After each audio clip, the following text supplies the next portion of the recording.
சொக்கனுக்கு பக்கத்திலே சோடி என்று வந்தவளே நூல் போடவையில் ஒளிஞ்சுக்கிட்டு நினைச்ச தாளம் போடணுமே.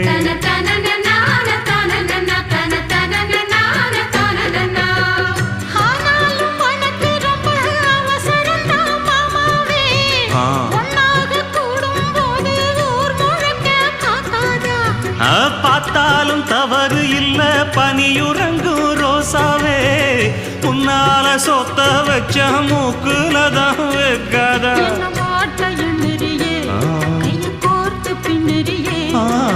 பாட்ட பாடி பல விதமாக சேட்ட பண்ணுறியே.